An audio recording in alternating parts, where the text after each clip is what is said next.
Hello students, আবার আজকে আমি তোমাদের সামনে নিয়ে চলে এসেছি ইন্ডিয়ান কনস্টিটিউশনের আর্টিকেল, যেগুলো আমরা কালকে করছিলাম, ডে ওয়ানে করেছিলাম, এবং আজকে আমরা সেটাকে কন্টিনিউ করব। ঠিক আছে, আজকে একটু বড় ক্লাস হবে, বাট আমি তাড়াতাড়ি করার চেষ্টা করব। তার আগে, ক্লাস শুরু করার আগে আমি একটু অ্যাক্টিভ বলেছিলাম তোমাদের, কালকে একটা কথা বলেছিলাম, জানি না মনে আছে নাকি, যে অ্যাক্টিভ রিকলের মাধ্যমে আমরা মনে রাখার চেষ্টা করবো। ঠিক আছে, তো সেটা একবার দেখিয়ে দিচ্ছি তোমাদের কেমন করে করবে। ওকে, দেখো, তাহলে আমরা একটু রিভাইজ করে নিই যে কালকে আমরা কি কি পড়েছিলাম। তোমরা চাইলে আমার সঙ্গে রিভাইজ করতে পারো।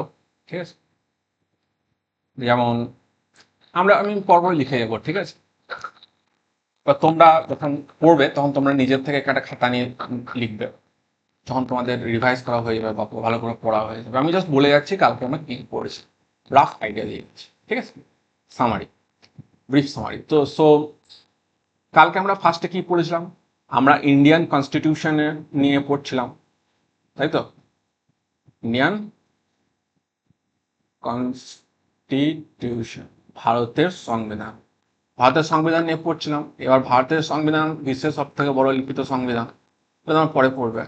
এবার সংবিধানের প্রথমেই কি আছে? সংবিধানের প্রথমেই আছে সংবিধানের একটা সামারি বলতে পারো, বা সংবিধানের একটা ট্রেলার বলতে পারো, যেখানে ছোট করে লেখা আছে যে সংবিধানটাতে আমাদের কি বলতে চলেছি, আমরা ভারতের সংবিধান কেমন টাইপের হতে চলেছে।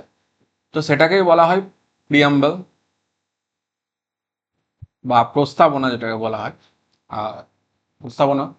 ঠিক আছে, তো এখানে আমরা অনেক কটা ওয়ার্ড পেয়েছিলাম। একটা ছিল সোভিরেন বলে একটা ওয়ার্ড পেয়েছিলাম, একটা ছিল তারপর সোশ্যালিস্ট বলে একটা ওয়ার্ড পেয়েছিলাম, তারপর একটা ওয়ার্ড ছিল আহ, আমার সেকুলার বলে একটা ওয়ার্ড পেয়েছিলাম, তারপর একটা ওয়ার্ড ছিল রিপাবলিক বলে একটা ওয়ার্ড পেয়েছিলাম, একটা ওয়ার্ড ছিল তারপর তোমার রিপাবলিকে ছিল ডোমেস্টিক বলে একটা ওয়ার্ড পেয়েছিলাম।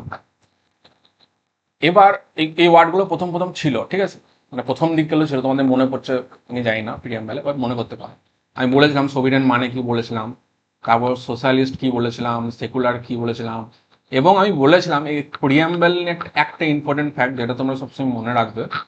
এই প্রিয়াম্বলটা এখনো অবধি কিন্তু অনলি ওয়ান টাইম, একবার কি করা হয়েছে, অ্যামেন্ডমেন্ট করা হয়েছে। তো কততম অ্যামেন্ডমেন্ট? সেটা 42। ঠিক আছে, 42তম কনস্টিটিউশন অ্যামেন্ডমেন্ট। কত সাল? 1976। ওকে, ভালো। এবং সেই অ্যামেন্ডমেন্টের মাধ্যমে কি করা হয়েছে? এখানে তিনটে ওয়ার্ড অ্যাড করা হয়েছে। আগে কিন্তু এই তিনটে ওয়ার্ড ছিল না। কি কি তিনটে? এই দেখো, সোশ্যালিস্ট,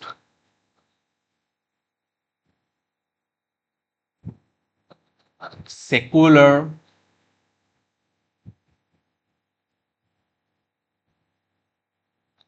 সেকুলার মানে হচ্ছে ধর্মনিরপেক্ষ, সোশ্যালিস্ট মানে হচ্ছে সামাজিক, আর একটা আছে ইন্টিগ্রেটিভ।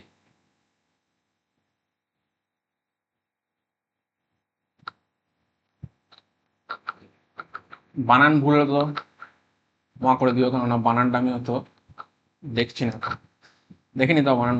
Integrity, integrity, yes. क्या বানান ভুল করতে हैं। ঠিক আছে, তো ইন্টিগ্রিটি। আচ্ছা, ইন্টিগ্রিটি একটা ফ্র্যাটার্নিটি বলে একটা নিচে আছে, তো সেটার অন্তর্গত আছে। তো আমরা এটা পড়েছিলাম, দেখে নাও তোমরা একবার। Justice, sorry, sovereign, socialist, secular, democratic, domestic বলে দিলাম না। আমার একটা অ্যাক্টিভ রিকল কেমন হচ্ছে। আর এটা ডোমেস্টিক নয়, ডেমোক্রেটিক হবে। ডেমোক্রেটিক মানে হচ্ছে তোমার গণতান্ত্রিক। ঠিক আছে, রিপাবলিক মানে হচ্ছে প্রজাতন্ত্র। ওকে, তো হয়ে গেল, এক মিনিট। হ্যাঁ, তো ডেমোক্রেটিক অ্যান্ড রিপাবলিক, এই যে দুটো কোনগুলো অ্যাড হয়েছে আমি তোমাদের দেখিয়ে দিয়েছিলাম মার্ক করে। সোশ্যালিস্ট, সেকুলার, আর এই ইন্টিগ্রেট। ইন্টিগ্রেট মানে অখণ্ডতা।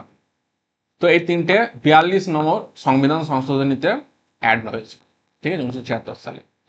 এবার যে কি ইম্পর্টেন্ট, আবার কি ইম্পর্টেন্ট যেগুলো পড়েছিলাম, মনে করো কি পড়েছিলাম। প্রিয়াম্বেল, তো এখানে আমরা প্রিয়াম্বেল নিয়ে বেশি ঘাটিনি, কেন পড়েছিলাম, প্রিয়াম্বেলটা পরে করবো।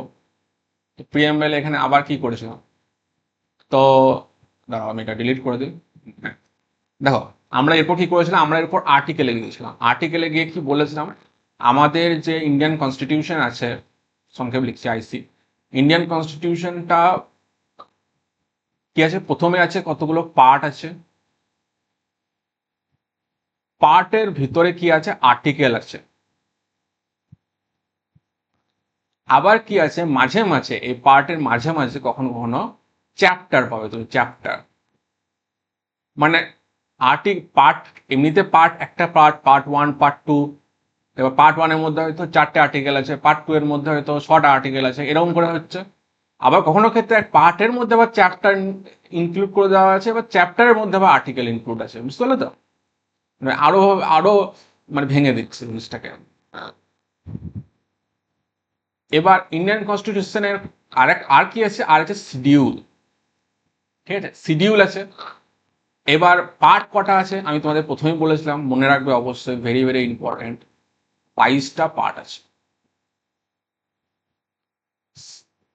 আর্টিকেল কত আছে, আর্টিকেল কিন্তু বর্তমানে 450-এরও বেশি আছে, কিন্তু আগে কতটা ছিল, আগে ছিল তোমার 390, 395 মতো মনে হয়। এখন যেগুলো পড়বে সেটা 395।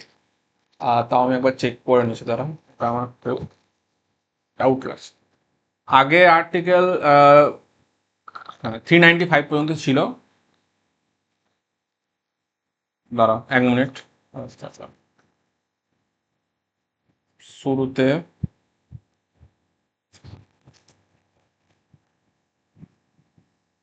তোমাদের এটা বলে দিই, হয়তো আমি এখান থেকে বলে দিচ্ছি, দাঁড়াও। আচ্ছা, আমি এখান থেকে বলে দিচ্ছি, এখান থেকে বলে দিচ্ছি। আর্টিকেল যখন শুরু হয়েছিল, যখন সংবিধান শুরু হয়, এখানে দেখো লেখা আছে, তখন তখন তখন ধরো কাহা গয়া রে, আর সে করেছিল স্বরাজ, স্বরাজ, ক্যা রে, এখানে কিছুই লেখা না, লেখা থাকা তো কথা। হুম হুম হুম হুম 1 মিনিট দাঁড়াও, সরি ফর দ্য, এই দেখো এইটা, ঠিক আছে, এইটা মনে রাখবে। 395টা যখন 1949 সালে 26শে নভেম্বর, তোমরা জানো নিশ্চয়ই, আর্টিকেল অ্যাডপ্ট করা হয়েছিল কত, 1949 সালে 26শে নভেম্বর। কিন্তু এনাক্ট করা হয়েছিল বা লাগু করা হয়েছিল 1950 সালে 26শে জানুয়ারি, ঠিক আছে। তো তখন 395টা আর্টিকেল ছিল, 395টা আর্টিকেল ছিল, 8টা শিডিউল ছিল, ঠিক আছে, আর 22টা যেমন পার্ট আছে, পার্ট ছিল। আর এখন কত হয়ে গিয়েছে, এখন কত হয়ে গিয়েছে, এখন এখন কিন্তু আর 22টা পার্ট যেমন ছিল তেমন আছে, আর্টিকেল 395 নেই, এখন হয়ে গেছে 450-এরও বেশি। আর শিডিউল যেটা, সেই শিডিউলটা কত হয়ে গেছে, আগে 8টা ছিল, এখন 8টা থেকে বের হয়ে গেছে 12টা। এবার শিডিউল কি কি আছে সেগুলো আমরা পড়বো, ঠিক আছে। এবার দেখ, এবার যেটা আমরা মেনলি দেখবো সেটা হচ্ছে পার্ট, পার্ট ওয়াইজ দেখবো যে কি কি আর্টিকেল আছে। তোমাদের পার্ট থেকে প্রশ্ন দেবে, কিন্তু বলবে যে এই পার্টের কোন আর্টিকেলটা আছে। আমরা বলেছিলাম, আগের দিন আলোচনা করেছিলাম, তো চলো আরেকবার আলোচনা করে নিই তাড়াতাড়ি, কোন আর্টিকেলটা কোন পার্টে আছে। তো দেখো, পার্ট ওয়ান ভালো করে দেখবে, পার্ট ওয়ানে কি বলা আছে, ইউনিয়ন অ্যান্ড ইটস টেরিটরি, ঠিক আছে।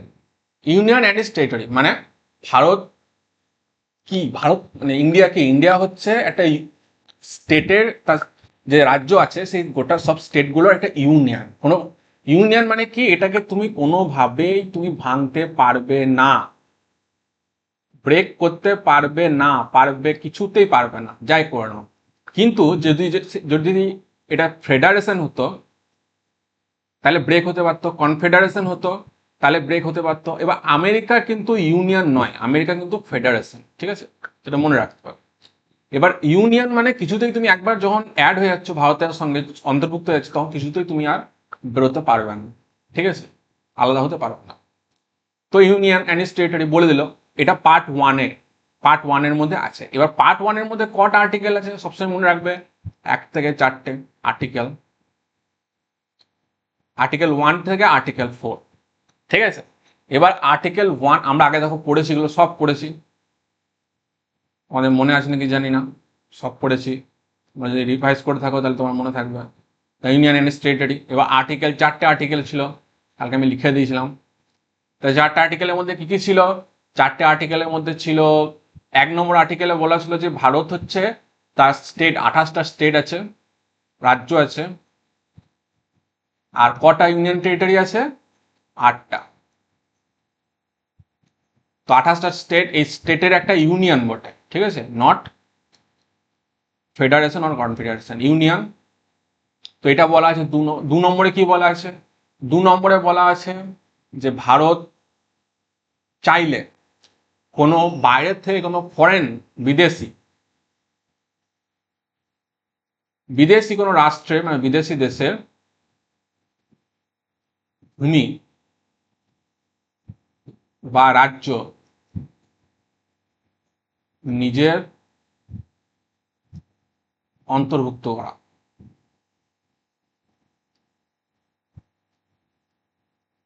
ধরলাম ভারত চাইলে পাকিস্তানকে অ্যাটাক করে দিল, নিয়ে পাকিস্তান থেকে একটা বড় অংশকে নিয়ে ভারতের মধ্যে অ্যাড করে দিল, বা বাংলাদেশকে অ্যাটাক করে দিল, ধরলো বাংলাদেশ, গোটা বাংলাদেশটাকে একেবারে ইন্ডিয়ার আন্ডারে করে নিল, ঠিক আছে, অন্তর্ভুক্ত করে নিল, ইন্ডিয়ার মধ্যে করে নিল। তাহলে এই পাওয়ারটা কোথায় দেওয়া আছে, 2 নম্বরে দেওয়া আছে, ঠিক আছে, যে তুমি যা মাস্ট অ্যাটাক করো, অ্যাটাক করে কি করে দাও, একে ওদের নাস্তানাবুদ করে দাও এবং ইন্ডিয়ার মধ্যে মিলিয়ে নাও ওদেরকে, মানে বাড়াও, অখণ্ড ভারতবর্ষ তৈরি করো, সেটা 2 নম্বরে বলা আছে। 3 নম্বরে বলা হয়েছে দেখ তোমাকে আর একটা ক্ষমতা দিচ্ছি, তুমি চাইলে, এই দেখো এই বিদেশে অন্তর্ভুক্ত করা, এটা বলে রাখছি, এটা সিকিম, তোমরা জানো নিশ্চয়ই, সিকিম কিন্তু প্রথমে ভারতের অন্তর্ভুক্ত ছিল না, ভারত একটা আলাদা দেশ ছিল, সেটা পরবর্তীকালে কিন্তু ভারতের অন্তর্ভুক্ত হয় সিকিম, এই 2 নম্বর আর্টিকেলের মাধ্যমে এই করা হয়েছিল অন্তর্ভুক্ত, অন্তর্ভুক্ত, ঠিক আছে। তো 3 নম্বর আর্টিকেল কি বলছে, 3 নম্বর আর্টিকেল বলছে তুমি নিজের ইচ্ছা মতো, মানে তুমি মানে এগুলো কাকে বলছে, এগুলো পার্লামেন্টকে বলছে, ঠিক আছে। ইন্ডিয়ান যে সংসদ, যে পার্লামেন্ট বা যে শাসন ক্ষমতা, ইউনিয়ন, কেন্দ্রীয় সভা, সেই তার পাওয়ার আছে যে তুমি চাইলে কোনো রাজ্যের নাম, নাম ভাল লাগছে না, চেঞ্জ করে দাও, সীমানা, সীমানা ভাল লাগছে না, একটু ছোট হয়ে গেছে রাজ্যটা, লে বাড়িয়ে দাও, সীমানা বাড়িয়ে দাও, বা অনেক বড় লাগছে, শাসন করা ঠিক মতো যাচ্ছে না, 2 ভাগে ভাগ করে দাও, সীমানা পরিবর্তন, নাম পরিবর্তন, এই সব কিছু কিন্তু করতে পারে, কেউ বাধা দিতে পারবে না। এর অধিকারটা কোথা থেকে পাচ্ছে, আর্টিকেল নাম্বার 3 থেকে পাচ্ছে। আর আর্টিকেল, লাস্ট আর্টিকেল যেটা, যেটা দাঁড়াও, লাস্ট আর্টিকেল, লাস্ট আর্টিকেলটা কি, লাস্ট আর্টিকেলটা হচ্ছে আর্টিকেল নাম্বার 4। আর্টিকেল নাম্বার 4-এ কি বলছে, দেখে নাও, শুনো, এই 2 আর 3 যে আর্টিকেলটা করেছো, এই 2-3 আর্টিকেল গুলো যদি মানে আমরা ইমপ্লাই করতে চাই বা ইনাক্ট করতে চাই, লাগু করতে চাই, তাহলে আমরা কোন রকম ভাবে আমাদেরকে সংবিধান সংশোধন করার ক্ষমতা, এই সরি, সংবিধান সংশোধন করার প্রয়োজন হবে না, বুঝতে পারলে। মানে এই যখন আর্টিকেল গুলোকে আমরা কার্যকারী করব বা কাজে লাগাবো, তখন কিন্তু আমাদেরকে কোনো রকম সংবিধান সংশোধন করতে হবে না।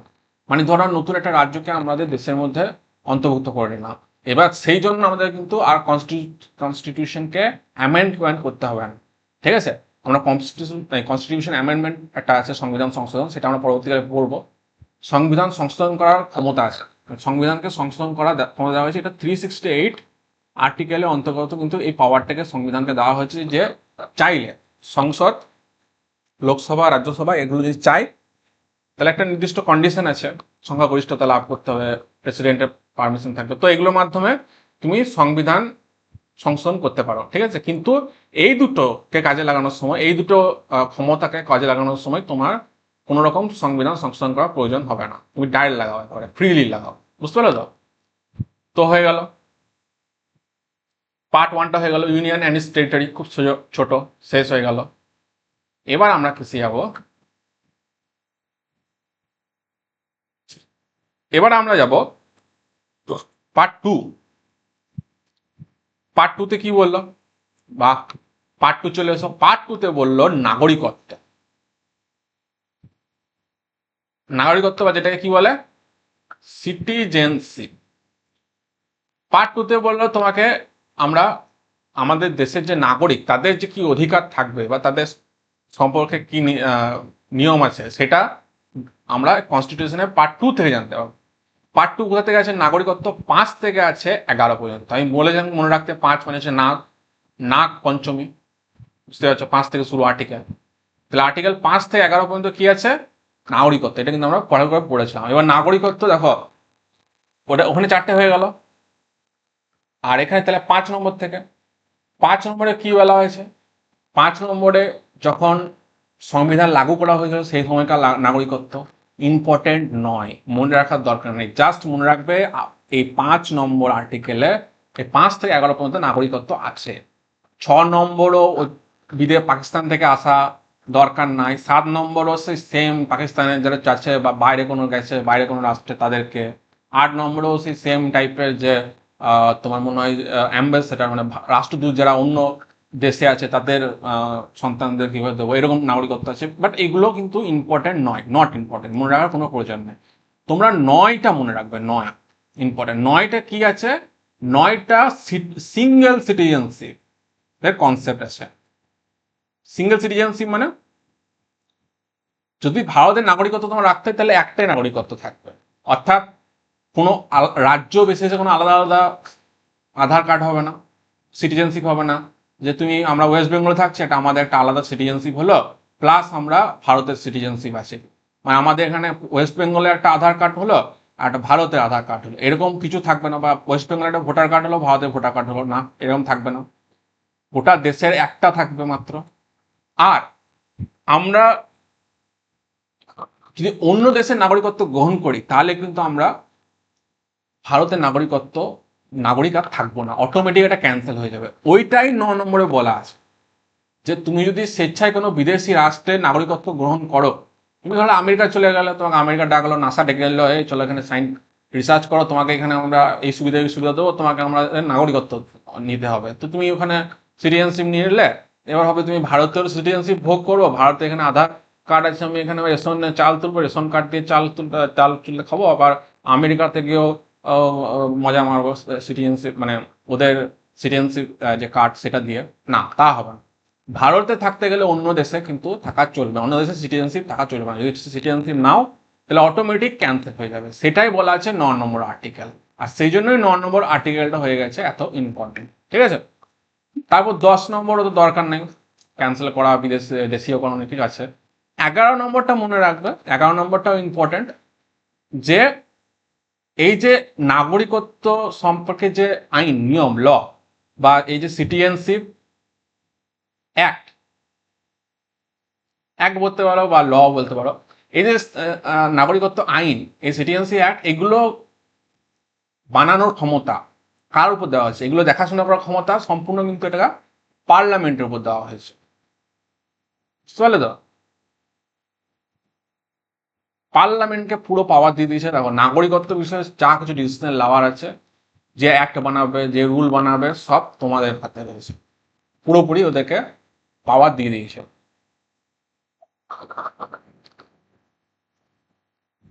যেমন কিছুদিন আগে যখন সেই পেহেলগাম অ্যাটাকটা হলো, টেরোরিস্ট অ্যাটাক, তখন কি মোদিজি কি বললো, একেবারে ফুল পাওয়ার দিয়ে দিল আর্মিদেরকে, ফুল ছুট দিয়ে দিল, ছাড় দিয়ে দিল যে তোমরা নিজের যা খুশি করতে পারো। ঠিক সেরকম অধিকার, সম্পূর্ণ অধিকার পার্লামেন্টকে দিয়ে দিল। এবার তোমার যা ভালো লাগে তুমি তাই। ঠিক আছে, আমরা যেমন ভগবানকে বলি না, ভগবান আপনি যা ভালো লাগেন, যা মানে যা ভালো লাগেন আপনি তাই করবেন, তাই করুন, আমার কিছু চাওয়ার নেই, আপনার যা ইচ্ছা তাই দিন, সব আপনার হাতে। তো ঠিক আছে, তো এটা হয়ে গেল নাগরিকত্ব। নাগরিকত্ব চুকে গেল, পার্ট টু চুকে গেল। এরপর যেটা ভেরি ভেরি ইম্পর্টেন্ট পার্ট আছে সেটা হচ্ছে পার্ট 3। এটা ভেরি ভেরি ইম্পর্টেন্ট, পরীক্ষাতে তো এক্সামিনার ফেভারিট টপিক। তো পার্ট 3তে কি আছে, পার্ট 3তে আছে ফান্ডামেন্টাল রাইটস,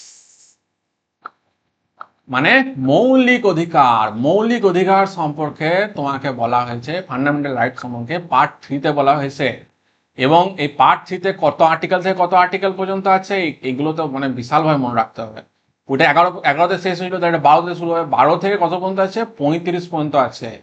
এবার এইগুলো শুধু এটা মনে রাখলে হবে না, আবার এই ফান্ডামেন্টাল রাইটও আছে, আবার বিভিন্ন 7 রকম ফান্ডামেন্টাল রাইট আছে, বুঝলে তো? মানে 7 রকম ভাগে ভাগ করা যায় ফান্ডামেন্টাল রাইটকে। আমরা 7 রকম ফান্ডামেন্টাল রাইট পড়বো। এবার সেই 7 রকম ফান্ডামেন্টাল প্রতি রকমের কত আর্টিকেল থেকে কত আর্টিকেল পর্যন্ত আছে সেটাও কিন্তু মনে রাখতে হবে আমাদের।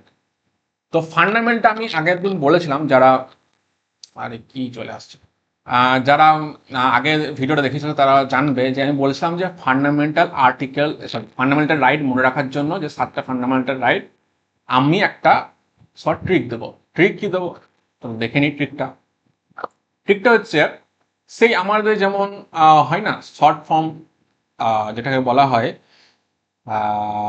অ্যাব্রিভিয়েশন, এরকম টাইপের, যেটা তোমার প্রথম লেটার থেকে দেওয়া হয়, সিআইডি, ক্রিমিনাল ইনভেস্টিগেশন ডিপার্টমেন্ট, এরকম টাইপের, ঠিক আছে? অ্যাক্রোনিম বলা হয় কি ওটাকে, না অ্যাব্রিভিয়েশন বলা হয়, মনে পড়ছে না। তো এবার তোমার কি করবে, তোমার মনে রাখতে হবে, তোমাকে জাস্ট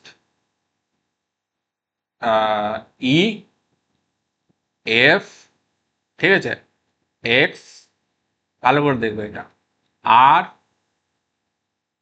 এল আর,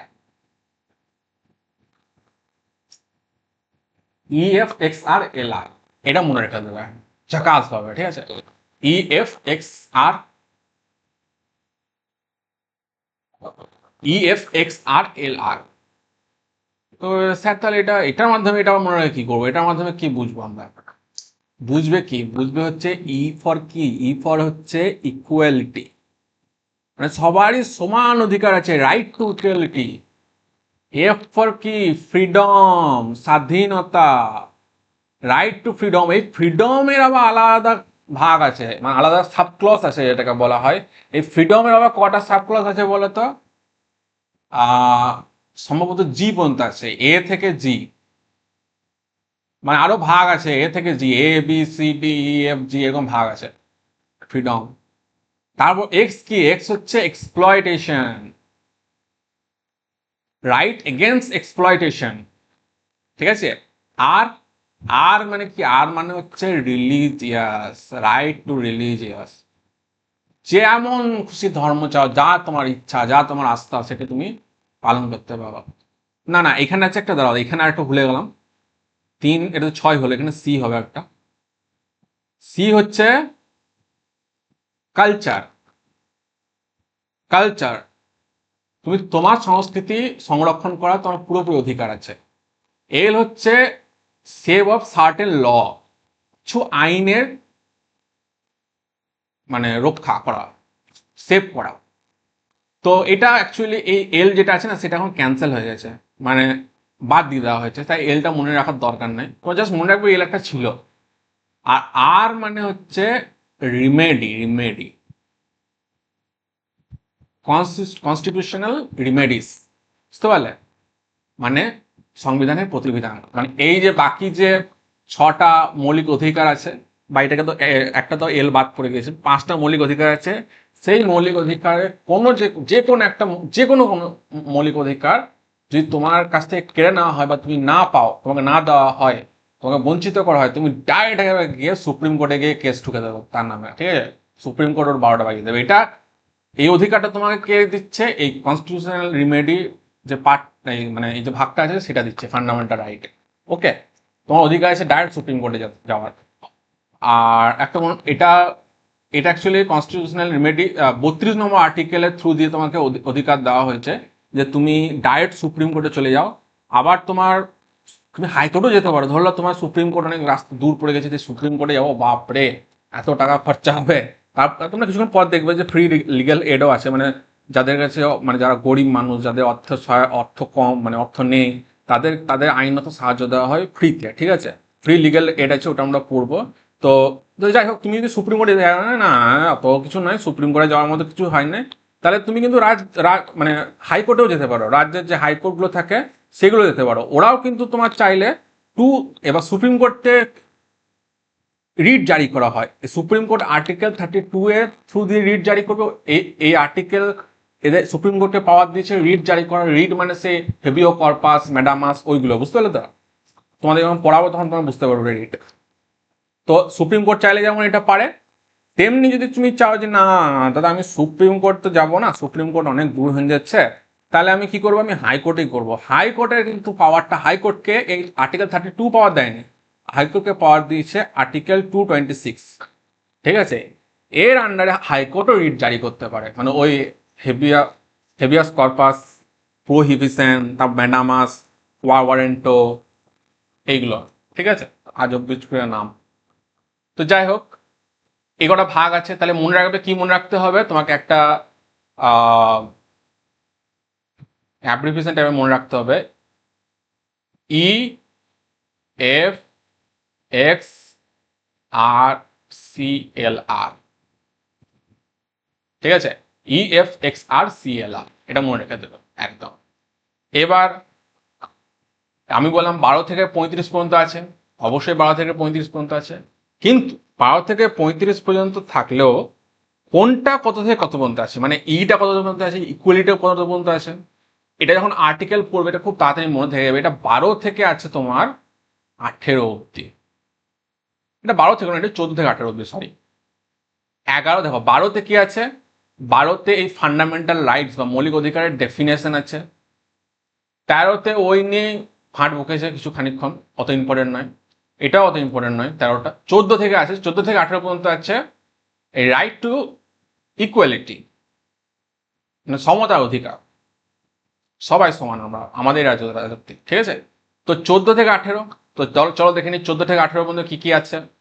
তুমি একবার এমনি করে দেখে নিতে পারো। এফ মানে হচ্ছে freedom, right two freedom. Freedom তোমাকে কতদূর পর্যন্ত দেওয়া হয়েছে, ফ্রিডম তোমাকে দেওয়া হয়েছে 19 থেকে যত সম্ভব ফ্রিডমটা 19 থেকে 21 না 22 পর্যন্ত। ঠিক, 19 থেকে 22 পর্যন্ত তোমাকে রাইট টু ফ্রিডম দেওয়া হয়েছে। ঠিক আছে, তারপর রাইট টু এক্সপ্লয়টেশন, কেউ তোমাকে শোষণ করতে পারবে না, সে অধিকার দেওয়া হয়েছে 23-24-এ। 23-24 বুঝতে পারছো, দুটো মাত্র। রিলিজিয়াস, ধর্ম তুমি যা মানো নিজের ইচ্ছা মতো, সেই স্বাধীনতা কে দিয়েছে 25-28।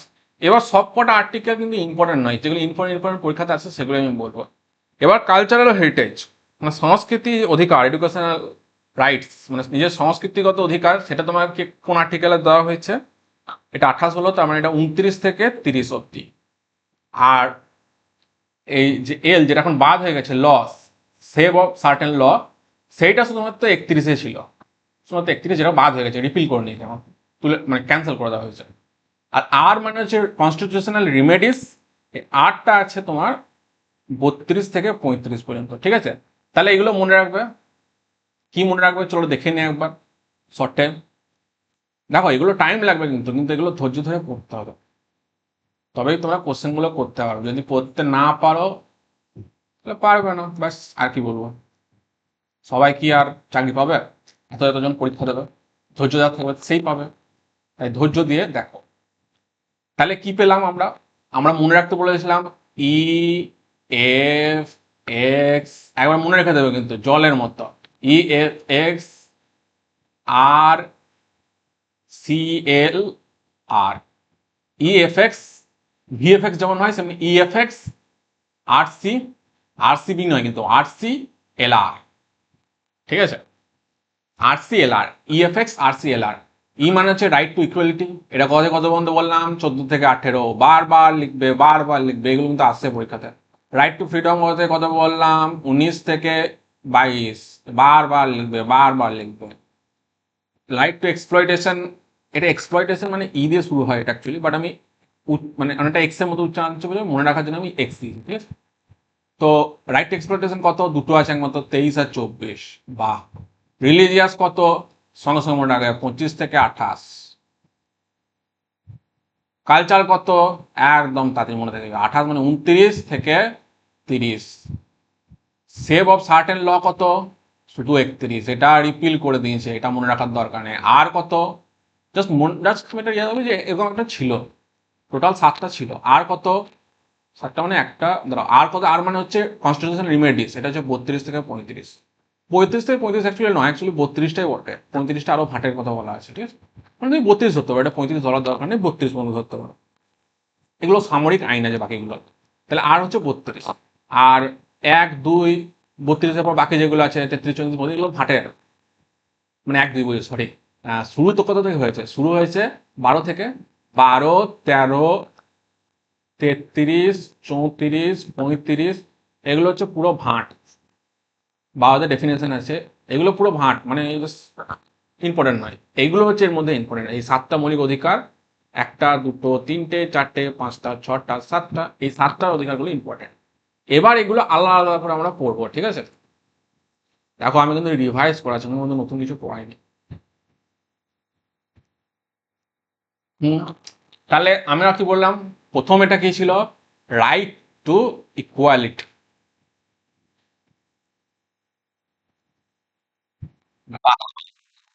ইয়ে চলে গেল, চার্ট চলে গেল, দাঁড়াও আমি চার্জটা দিয়ে আসি।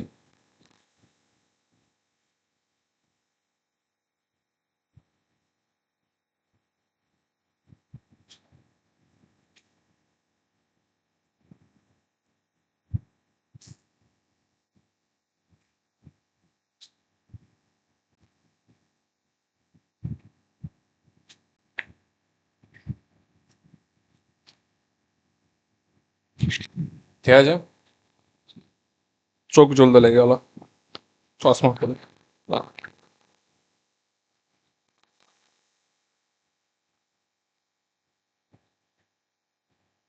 ঠিক আছে, তো চলো। তো প্রথমে কি আছে? প্রথমে আছে রাইট টু ইকুয়ালিটি। এবার রাইট টু ইকুয়ালিটিতে কি আছে?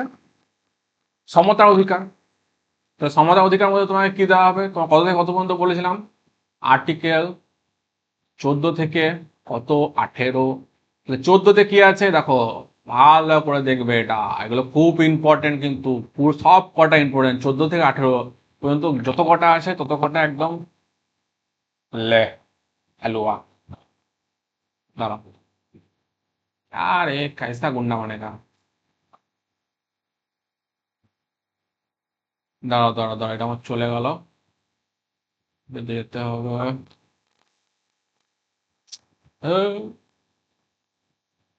ল্যাপটপটা কি হয়েছে কে জানে।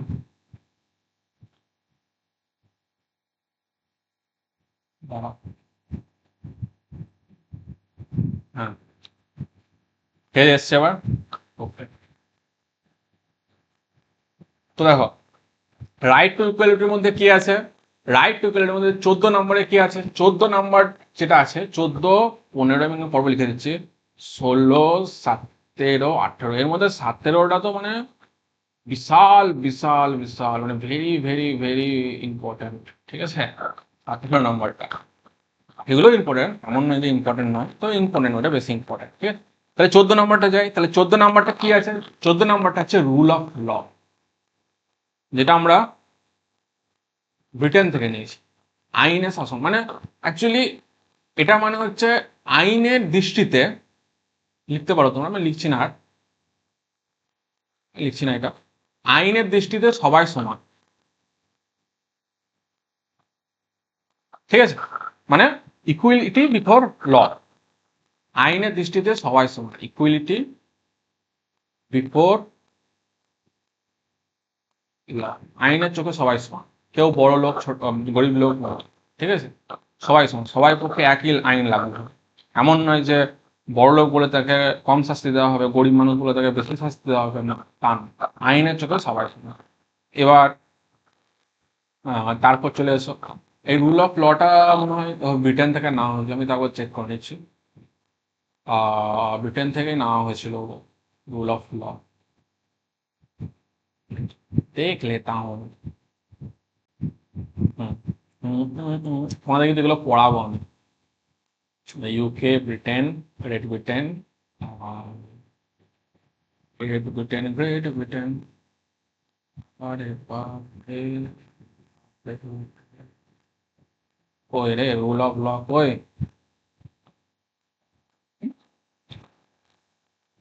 রুল অফ ল তো থাকা উচিত, ব্রিটেন থেকে কিন্তু নেওয়া হয়েছে, এটা এখানে কেমন লিখি নাই আমি জানি না। তো যাই হোক, রুল অফ ল কিন্তু গ্রেট ব্রিটেন থেকে নেওয়া হয়েছে, এটা মনে রাখবে। তারপর 14 নম্বর হয়ে গেল আইনের চোখে সবাই সমান। প্রথমে ইকুয়ালিটিতে বলে দিলাম যে আইনের চোখে সবাই সমান। এবার 15 নম্বরটাতে বলছি যে কোনো রকম কোনো প্রকার ডিসক্রিমিনেশন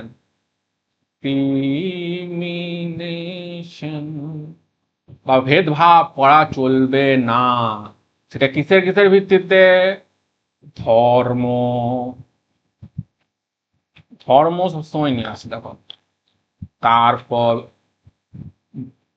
বর্ণ, জাতি, লিঙ্গ আর জন্মস্থান, এইগুলোর ভিত্তিতে তুমি কোন রকম বৈষম্য বা ডিসক্রিমিনেশন করতে পারো না। যে না ভাই তুই নিচু জাতি রে, তোকে ছুবো না, যা যা যা। অস্পৃশ্যতা অ্যাক্ট আছে কিন্তু, তোকে ছুবো না, বা তুই এখানে এন্ট্রি নিতে পারবি না, তুই মুসলিম ধর্মের, তুই এখানে সুবিধা পাবি না, এখানে শুধু হিন্দুরা সুবিধা পাবে, এমন কিন্তু হবে না। কোনো রকম ভাবে তুমি, বা তোর এই জায়গাটায় জন্ম হয়েছে, হ্যাঁ, ওই ইয়েতে হয়তো কোনো একটা জায়গা বলতে পারে খারাপ জায়গা, অনেক সময় একটা মানুষের কাছে মিথ থাকে যে এই জায়গাটা খুব খারাপ জায়গা বা অশুভ, ঠিক আছে, তোকে এই জায়গায় জন্ম, এই জায়গায় বিহারের ছেলেরাদের আমরা ভর্তি নিই না, ঠিক আছে, দেহাতের ছেলে, দেহাত। তো যাই হোক, তারপর লিঙ্গ, তুই মেয়ে বটেস রে, বা তো অন্য লিঙ্গ বটিস, বুঝতে পারছো, তোকে এখানে কাজে লোক না, তা কিন্তু কোনো রকম ভাবে ডিসক্রিমিনেশন করা যাবে না।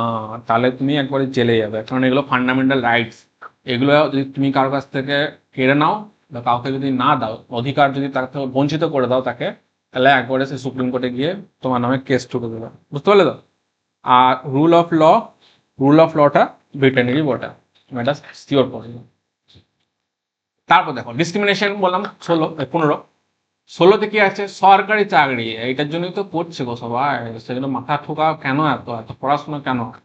সরকারি চাকরি, এটার জন্যই তো। এবার সরকারি চাকরিতে সবাইকে ইকুয়াল সুযোগ, সমান সুযোগ দেওয়া হবে। তো ইয়ে, এবার দেখো এখানে অনেকে ভুল করে যে সরকারি চাকরিতে রিজার্ভেশন গুলোতে তো ওদের কেন সুবিধা দেওয়া হয়, এইগুলো রিজার্ভেশনটা কিন্তু আলাদা বিষয়। রিজার্ভেশনটা কিন্তু ইকুয়ালিটি এটাকে মানে কন্ট্রাডিক্ট করে না, এর বিরোধিতা করে না, বুঝতে পারলে তো? ওইটা একটা পিছিয়ে যাওয়া যারা শ্রেণী, তাদেরকে সমাজে যারা আগের থেকে উঁচু হয়ে আছে সেই মূল স্রোতে ফিরিয়ে আনার জন্য তাদের কিছু বলতে পারো প্রিভিলেজ দেওয়া হয়, কিছু সুবিধা দেওয়া হয়, যাতে তারা সমাজের মূল স্রোতে ফিরে আসতে পারে, ঠিক আছে? এটা হচ্ছে মেন। তো সরকারি চাকরিতে সমান সুযোগ আছে 16 নম্বরে। 17 নম্বরটা হচ্ছে আনটাচেবিলিটি। এগুলো আগে খুব হতো, তো শূদ্র, তোকে আমরা ছুঁই না, ছি, তো মুচি, তো হাঁড়ি, তো ডোম, ছুরি, তুই ছুবো না বলতো। অস্পৃশ্যতা, এখন কিন্তু এই অস্পৃশ্যতা আইন চলে এসছে, আনটাচেবিলিটি অ্যাক্ট। তুমি যদি এরকম কাউকে বলেছো না, তোমাকে একেবারে ঘাড়ে ধরে জেলে ভরে দেবে, বুঝলো তো, একেবারে ধরে মার দিয়ে দেবে। অস্পৃশ্যতা একটা কিন্তু অফেন্স, মানে ক্রিমিনাল অফেন্স, এবং একটা সিরিয়াস অফেন্স, এমন নয় যে কোনো ছোটখাটো অফেন্স, বুঝতে পারলে তো? তো এই অ্যাক্ট কবে পাস হয়েছিল? এটা আনটাচেবিলিটি অ্যাক্ট যদি বলে পাস হয়েছিল 1955-এ পাস হয়। আর এখন যেটা এই নাম, মানে এই নামটা আনটাচেবিলিটি অফেন্স অ্যাক্ট যেটা ছিল অ্যাকচুয়ালি, সেই নামটা চেঞ্জ করে দিয়ে কি হয়ে গেছে, protection of civil right act হয়ে গেছে, ঠিক আছে? এটা এখন সিভিল রাইট অ্যাক্টে, মানে নামকরণটা, নামটা চেঞ্জ হয়ে গেছে, সিভিল রাইট অ্যাক্ট হয়ে গেছে, ঠিক আছে? কিন্তু এই আনটাচেবিলিটির উপরই বটে একটা। তো আনটাচেবিলিটি কোথায় আছে? 17 নম্বর। এটা ভেরি ভেরি ইম্পর্টেন্ট। 18 নম্বরে কি আছে? 18 নম্বর হচ্ছে অ্যাবলিশন অফ দ্য টাইটেল। একদম টাইটেল নিলাম ওরা জিন্নে ইলাহি, নিলাম টাইটেল। যেমন আগেকার দিনে রাজা মহারাজারা নিত, বা এমনিরাও লোক, মানে এমনি সাধারণ মানুষ, এই সাধারণ নয়, বড় বড় লোক যারা বৈজ্ঞানিক, এরকম অনেক কিছু সাহিত্য লেখক, তারা বড় বড় টাইটেল নিত তাদেরকে। রবীন্দ্রনাথকে তেমন টাইটেল দেওয়া হয়েছিল কবিগুরু, তাই তো? তো সেই রকম যে টাইটেল, সেই টাইটেল গুলো কিন্তু আর নেওয়া চলবে না। সব রকম টাইটেল মানে অ্যাবলিশ করে দেওয়া হবে। আর কেউ টাইটেল নিতে পারবে না। এবার কিন্তু তুমি বলবে তাহলে মিলিটারিতে তো ওদেরকে দেওয়া হয়, বা ভারতরত্ন পুরস্কার দেওয়া হয়, ভারতরত্ন দেওয়া হয়, তারপর পদ্মবিভূষণ দেওয়া হয়, পদ্মভূষণ দেওয়া হয়, যাই অনেক কিছু দেওয়া হয়। তাহলে সেগুলো কি, ওগুলো তোমার টাইটেল না, ওগুলো একটা প্রাইজ, পুরস্কার, ঠিক আছে, সম্মানজনক একটা পুরস্কার। তো এইটা হয়ে গেল ইকুয়ালিটি, এতটুকু পৌঁছেছে ইকুয়ালিটি। এবার ইকুয়ালিটিকে করে দেবো আমরা টাটা, রাইট টু ইকুয়ালিটি। এরপর চলে আসবে যেটা মেন, যেটা সব থেকে বেশি ইম্পর্টেন্ট এবং সব থেকে বেশি বড়। বড় মানে অনেক কটা আর্টিকেল এর মধ্যে আছে, এই জন্য বলা হয় বড়, ঠিক আছে। সেটা কি, সেটা হয়ে গেল রাইট, পুরোটাই লিখবো, টু ফ্রিডম, স্বাধীনতা অধিকার। দেশ স্বাধীন হয়েছে, তাহলে আমাদেরও কিছু স্বাধীনতা অধিকার তো দিতে হবে। দেশ স্বাধীন হয়ে গেছে, মানুষ, জনগণকে, সিটিজেনদের স্বাধীনতা অধিকার না দিলে হবে? তা হবে না। তাহলে প্রথম যে এই রাইট টু ফ্রিডম, দেখো রাইট টু ফ্রিডমটা কত থেকে কত পর্যন্ত আছে, 19 থেকে, ওটা 18তে শেষ হয়েছিল, 19 থেকে সরি 22 পর্যন্ত এই 22 বলছে, 22 নয় 19 থেকে, এটা আমার বাবা ভুল হয়ে যায়, 19 থেকে 22 না, 19 থেকে 22 পর্যন্ত, ঠিকই বলো, 19 থেকে 22 পর্যন্ত আছে। এবার ফ্রিডমটা দেখো 19 থেকে 22 পর্যন্ত আছে। এবার 19 যেটা আছে, আর্টিকেল নাম্বার 19, এই 19-এ আবার সাব ক্লজ দিয়ে দিয়েছে, মানে আবার 7টা ভাগে ভাগ করে দিয়েছে এই ফ্রিডমটাকে। ফ্রিডমটার আবার 7টা ভাগে ভাগ করে দিয়েছে। কেমন ভাগে ভাগ করেছে, 19A, 19B, 19C, 19D, 19E, 19F, 19G। দাও এই নিচেটা লেখাগুলো আসছে, হ্যাঁ। এবার দাও 19A তে কি বলেছে, 19A তে বলেছে বাক স্বাধীনতা দিচ্ছে তোমাকে, মানে ফ্রিডম টু স্পিচ, বাক স্বাধীনতা, এবং তার সঙ্গে সঙ্গে মতামত প্রকাশের স্বাধীনতা, মতামত প্রকাশের স্বাধীনতা দেওয়া হয়েছে 19A তে, ঠিক আছে। তা বলে এমন নয়, দেখো এই যে এগুলো যে অধিকার না, এগুলো শুধু পাবলিক প্রপার্টিতে, প্রাইভেট প্রপার্টিতে নয়, কি মানে পরে দেখতে হবে আরো যেগুলো আছে, শুধু পাবলিক প্রপার্টি মানে যেটা সরকারি প্রপার্টি, ঠিক আছে, তো জনগণের জন্য যেটা। তো বাক স্বাধীনতা বা মতামত প্রকাশের স্বাধীনতা, এটা দেওয়া হয়েছে আর্টিকেল নাম্বার 19A তে। তোমরা মনে রাখবে সবসময়, এটা থাকে না পরীক্ষায়, তাও এই যে আজকে দিনে মিডিয়ারা এত ছুটে ছুটে বেড়াচ্ছে, এই বলুন এই কি হয়েছে, এই কি হয়েছে, তারপরে বলছে দেখুন এখানে কি হচ্ছে, এই এই নেতা অমুক নেতার নামে এরকম বলছে, এই নেতাকে এরকম গ্রেপ্তার করা হয়েছে, এইখানে এই স্বাধীনতা হয়েছে, আমরা জবাব চাই, আমরা আন্দোলন করব, আমরা এই বিরুদ্ধে আপনাদের সঙ্গে আছি। এই যে মিডিয়া, যে সংবাদ মাধ্যম, তাকে পাওয়ারটা ও পেলেও কোথা থেকে, ও স্বাধীনতা পেলেও কোথা থেকে, বাক স্বাধীনতা পেলেও কোথা থেকে, এই 19A থেকেই পেয়েছে, ঠিক আছে। মতামত প্রকাশ স্বাধীনতা, এটা যদি না থাকতো তাহলে মিডিয়া ফিডিয়া গুটিয়ে ঘর চলে যেত, সেই ডিক্টেটরশিপ হয়ে যেত, যেমন নর্থ কোরিয়াতে আছে সেরকম। যাই হোক, তো 19B প্রথমে বাক স্বাধীনতা, তারপর যে সমবেত হওয়া স্বাধীনতা, তোমরা চাইলে সমবেত হতে পারো অনেক নির্দিষ্ট জায়গায়, ঠিক আছে, মানে আইনত যেটা মানে নর্মাল সমবেত হওয়া হতে পারো। তারপর সিতে কি বলেছে, ঠিক আছে, সিতে তোমরা বললে তুমি চাইলে সভা সমিতি গঠন করতে পারো, তোমার অধিকার আছে যে হ্যাঁ আমি একটা সমিতি গঠন করব, তো আমাকে কারো কাছে পারমিশন নিতে হবে না, কারণ আমার কনস্টিটিউশনাল রাইট আছে, এবং ফান্ডামেন্টাল রাইট, মৌলিক অধিকার, বুঝতে পারলে তো, মানে অনেক বড় লেভেলের অধিকার। তারপর ডিতে কি বললো, ডিতে বললো মনে হয় এটাতে আছে যে স্বাধীনভাবে চলাফেরা করা অধিকার, তোমার দেশ, তুমি স্বাধীনভাবে দেশের মধ্যে চলাফেরা করা। তারপরে কি তুমি কারো প্রাইভেট প্রপার্টি ঢুকে যাবে, তুমি বলবে আমি যে কোনো ভাবে চলাফেরা করতে পারি, তোমার বেডরুমে আমি হাঁটা চলা করবো, তা নয়, পাবলিক প্লেস, পাবলিক প্রপার্টিতে, রাস্তা, মাঠ ঘাট, এগুলো, ঠিক আছে। তো এগুলোতে স্বাধীনভাবে চলাফেরা করার অধিকার কিন্তু তোমাকে 19D থেকে দিয়েছে। 19E থেকে কি দিয়েছে, ই থেকে দিয়েছে স্বাধীনভাবে বসবাস করার অধিকার, তোমাকে বসবাস করতে হবে, তোমাকে বসবাস করা, তুমি স্বাধীনভাবে বাস করতে পারো, এই দেশের নাগরিক, তাই এই দেশে বসবাস করা বা ঘর বানানো, যাই হোক, বসবাস স্থান, একটা বাসস্থল তো হবে, সেটা অধিকার দেওয়া হয়েছে, রেসিডেন্সিয়াল যে সুবিধা, সেটা অধিকার দেওয়া হয়েছে তোমার আর্টিকেল 19E তে।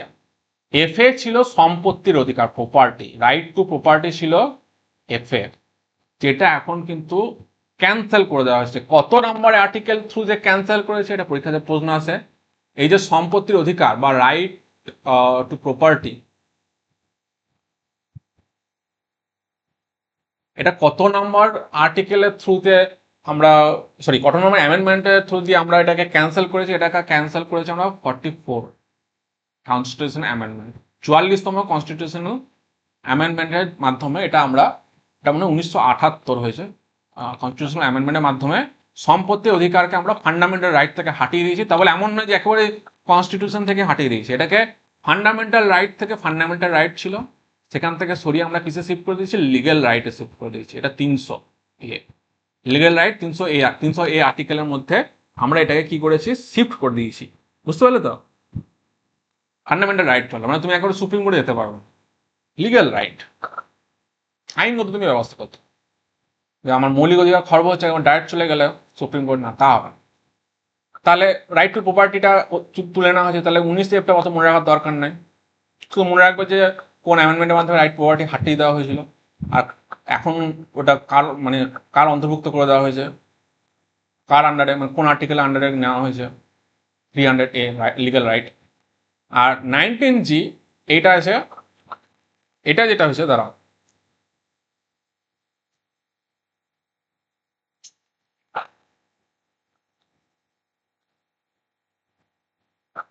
জল খেলে। 19Gটা যেটা আছে সেটা হচ্ছে তোমার পেশা, ব্যবসা, জীবিকা, এই জীবিকা নির্বাহ করা, এইসবে স্বাধীনতা দেওয়া হয়েছে। যদি তোমার ইচ্ছা মতো, হ্যাঁ, তবে সেটা বেআইনি ব্যবসা লয় বা বেআইনি পেশা লয়, সেটা তোমার আইনগত, লিগেল, যে কোনো তুমি ব্যবসা করতে পারো, যে কোনো পেশা, যে কোনো জীবিকা নির্ধারণের জন্য তুমি কাজ করতে পারো। ঠিক আছে? এমন না যে তোমাকে, তুমি এই জাতির মানে তুমি এখানে লেবারেরই কাজ করবে, তুমি উঁচু জাতির মানে তুমি এখানে ডাক্তার হবে, তাহলে তোমার এটা স্বাধীনতা আছে তোমার নিজের। ওকে, তো এই অধিকারটা তোমাকে 19G দিয়েছে। তাহলে 19টা, বুঝতে পারছো 19টা কত বড় হয়ে গেল, আর আমরা 19টা নিয়ে পড়ে রয়েছি।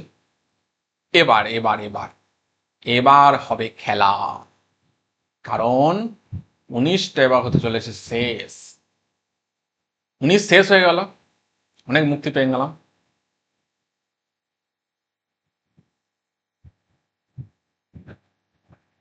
এটা উপরে উঠে গেল কেন? ও সরি, আশা করি দেখতে পাচ্ছ। সরি, এবার দেখো 19 হয়ে গেল, এবার আমরা চলে আসবো 20। 20তে কি বলছে? 20টা বিশেষ কিছু ইম্পর্টেন্ট নয়, এটা অ্যাকচুয়ালি যখন আমরা দণ্ডাদেশ হয়, যখন বলতে পারো কি বলে এটাকে, বাংলাতে বলা হয় দণ্ডাদেশ। ধরো তোমার একটা সাজা দেওয়া হচ্ছে, ধরো তুমি কোনো একটা অপরাধ করেছো, সেই অপরাধের সাজা কোর্টে তোমাকে শুনানি করা হচ্ছে, মানে জাজ, যে জাজ থাকে সে তোমার সাজা শুনানি করছে। ঠিক আছে?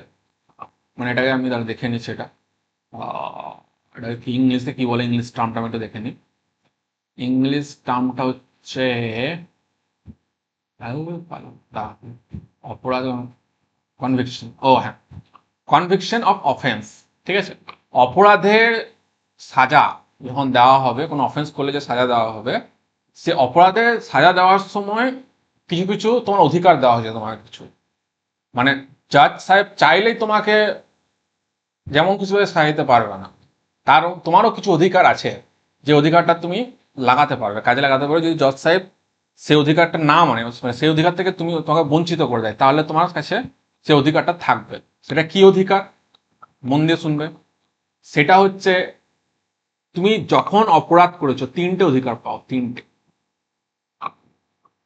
তুমি অপরাধটা যখন করেছো, যে টাইমে অপরাধটা, যে টাইম বা যে ডেটে করেছো, সেই সময়কার, সেটা হতে পারে 10 বছর আগে। ধরে নাও তুমি 1998 সালে কোনো একটা ক্রাইম করেছো, এবার এখন তুমি ধরা পড়েছো 2015-তে, 25-এ, তাহলে 2025, তাহলে কি তোমাকে 2025-এ এখন যে নিয়ম আছে সেই অনুযায়ী সাজা দেওয়া হবে? না, তুমি যখন অপরাধটা করেছো সেই অপরাধটাতে সেই তখনকার যে নিয়মটা লাগু ছিল ওই অপরাধটার জন্য যে শাস্তিটা ছিল সেই শাস্তিটা তুমি পাবে। এখন এখন সেটাতে চেঞ্জ হয়ে অন্য কিছু হয়ে গেছে বলে এখনকার মতো শাস্তি পাবে না, তা নয়, ঠিক আছে। আর ডবল জিও পার্টি করা যাবে না। ডবল জিও পার্টি মানে মানে একই অপরাধের জন্য, সরি, একই অপরাধের জন্য একাধিকবার তুমি শাস্তি দিতে পারবে না। যে ধরো কেউ একজন চুরি করেছে, তাকে ধরলে তোর 1 মাস জেল, 1 মাস জেল খাটালো, আবার নিয়ে ছাড়া পেয়ে গেল, আবার 2 দিন পর ধরা পড়ে তুই তো চুরি করে দিলি না, লে আবার খাট 2 মাস জেল, আবার 2 মাস জেল দিয়ে দিলে, আবার তুমি হয়তো 4-5 দিন পর ধরে আনলে তুই তো চুরি করেছিলি স্যার এতদিন আগে, লে খা 6 মাস জেল খা। এরকম একাধিকবার একটা শাস্তির জন্য তুমি একাধিকবার দিতে পারো না। হ্যাঁ, সে যদি আবার পরবর্তীকালে চুরি করে বা সে যদি আবার অন্য কোনো ক্রাইম করে তাহলে তুমি সে শাস্তি দিতে পারো, কিন্তু ওই যে একবার চুরি করে তার জন্য তুমি একাধিকবার শাস্তি দিতে পারো না, ঠিক আছে। এটা তোমার 2 নম্বরের মধ্যে পড়ছে যে অধিকার আছে তোমার মৌলিক অধিকার। তারপর 3 নম্বরের মধ্যে যে মৌলিক অধিকার আছে, এই অধিকারটা হচ্ছে, এটা তোমার জেনে রাখা উচিত। ধরে নাও কাউকে পুলিশ আটক করেছে, ঠিক আছে, গ্রেপ্তার করেছে। এবার যে অ্যাকিউজড পার্সন, যে অভিযুক্ত, সে অভিযুক্তকে নিজের ইচ্ছার বিরুদ্ধে তুমি আদালতে সাক্ষ্য দিতে বাধ্য করতে পারো না। ধরো পুলিশ থ্রেট দিয়ে বা টর্চার করে নানাভাবে ভয় দেখিয়ে মেরে ধরে তুমি এটা দোষ কবুল করতেই হবে তোকে, এটা নিজে ওর ইচ্ছার বিরুদ্ধে কিন্তু তুমি ওকে বাধ্য করতে পারো, এটা কিন্তু তোমার অধিকার আছে। মানে তুমি বলে দিতে পারো যে আমার ইচ্ছার বিরুদ্ধে আমাকে মানে যেটা ওটা কি বলে কি কি দেওয়া বলে ভুলে গেলাম, মানে নিজের ইচ্ছার বিরুদ্ধে নিজের দোষ কবুল করা হয়েছে, ঠিক আছে, এটা তোমরা বলতে পারবে না। বুঝতে পারলে তো? মানে কোনো অভিযুক্তকে তুমি জোর করে বাদ ধরে বলতেই হবে তোকে, এটা তুই বলতে স্বীকার করতেই হবে যে তুই এই দোষটা করেছিস, তাকে তুমি জোর করতে পারো না। বুঝতে পারলে তো? তো সেটা হলে গেল, তার বিরুদ্ধে তোমার অধিকার রয়েছে। আহ তুমি আদালতে রায় দিতে পারো না জোর করে, হ্যাঁ হয়ে গেল, তা দণ্ডেশ হয়ে গেল, এটা 20। এবার 20 হয়ে গেলে এবার 21। 21টা হচ্ছে ভেরি ভেরি ইম্পর্টেন্ট, এটাও ইম্পর্টেন্ট। 21টা কি, কেন ভেরি ভেরি ইম্পর্টেন্ট আমি বলছি। 21টা হচ্ছে প্রোটেকশন টু লাইফ, মানে রাইট টু লাইফ, বেঁচে থাকার অধিকার। তোমার ভারতবর্ষ, তোমার দেশ, তোমার এখানে বেঁচে থাকার অধিকার আছে, যে কেউ চাইলে তোমাকে গুলি মেরে দিতে পারে না। আজকে প্রধানমন্ত্রী ধরলো রাস্তা দিয়ে যাচ্ছিল, তুমি কোথাও তোমাকে দেখতে পেলো সে মুখটা ভালো লাগছে না রে, বেঁকা পাড়া মতো মুখটা বেঁকা পাড়া, লে তোকে গুলি মেরে দিলাম, বুম ডুম করে মেরে দিলাম, ব্যাস।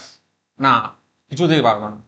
তার কাছ থেকে তুমি কারো কাছ থেকে তার লাইফ কেড়ে নেওয়ার অধিকার তোমার নেই। হ্যাঁ, যে সে অপরাধ করে থাকে তার বিচার হবে, জাজ সাহেব ওই যে আইন আছে সে আইন সেটা মেনে তার যে সাজা আছে, অপরাধের দণ্ড আছে সেটা দেবে না।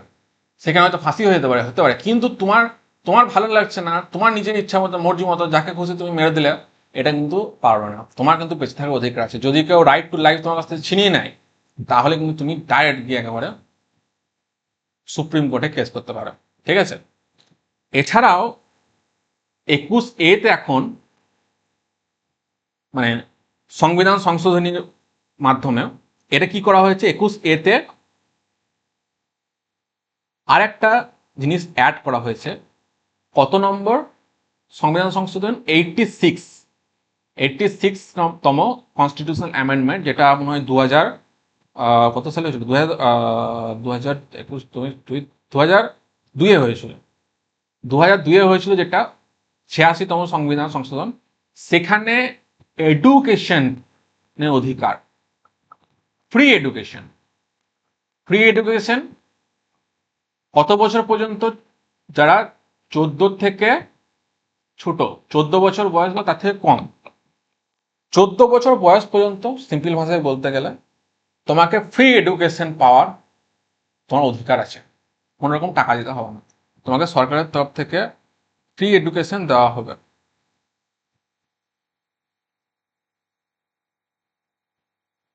ঠিক আছে, দাঁড়াও 1 মিনিট।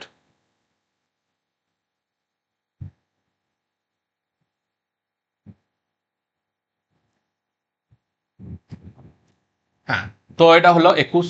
এবার এই দুটোকে আমি মোস্ট ইম্পর্টেন্ট বলছি, কেননা যদি রাষ্ট্রে জাতীয় জরুরি অবস্থা জারি হয়, যেটা ন্যাশনাল এমার্জেন্সি হয়, তখন সরকার চাইলে এই যে রাইট টু ফ্রিডমের যে বাকি অধিকার যেগুলো রয়েছে, সব অধিকার কেড়ে নিতে পারে তোমার কাছ থেকে। এমনিতে তো কাটতে পারে না, অধিকার নেই। কেউ যদি কেড়ে নেয়, তুমি ডাইরেক্ট সুপ্রিম কোর্টে ইয়ে করতে পারে। কিন্তু যদি জাতীয় জরুরি অবস্থা থাকে, তাহলে কিছু সময়ের জন্য, মানে যতদিন পর্যন্ত ন্যাশনাল এমার্জেন্সি চলবে, তোমার কাছ থেকে এরকম এই যে অধিকারগুলো আছে, সেই অধিকারগুলোকে ডিঅ্যাক্টিভ করে দেওয়া হবে, খর্ব করে দেওয়া হবে। ঠিক আছে? এমন নয় যে সারা জীবনের জন্য খর্ব, মানে যতদিন পর্যন্ত চলবে।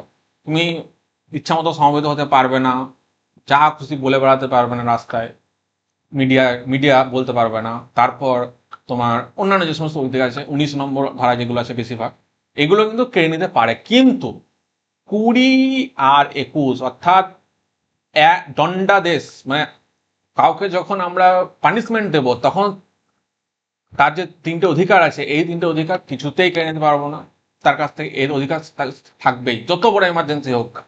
আর প্রোটেকশন টু লাইফ, বেঁচে থাকার অধিকার 21 নম্বর, এইটাকে তুমি কিছুতেই কেড়ে নিতে পারবো না। এমার্জেন্সি চলছে, তো যাকে পারলাম মেরে দিলাম তা নয়। সব সব এই অধিকারগুলো তোমার থাকবে। এই অধিকারগুলো কিছুতেই ওরা সেই টাইমে, মানে ওই মানে এমার্জেন্সি চলাকালীন নয়, এগুলোকে ওরা ডিঅ্যাক্টিভ করতে পারবে না, এগুলো থাকবে। সেই জন্য এগুলো বিশাল ইম্পর্টেন্ট। তাহলে 21 এটা হয়ে গেল। এবার 22-এ চলে আসি আমরা। 22-এ কি আছে? 22-এ যেটা আছে, ওই কাটি, তাহলে এতক্ষণ পর্যন্ত আমরা 20-21 করলাম। 20-21-এ কত বড়, এগুলো ডিটেলসে করছি তো, সেই জন্য আরো টাইম লাগছে। ধৈর্য কত দরকার দেখতে হচ্ছে তো, ধৈর্য না হলে হবে না কোনো কাজ।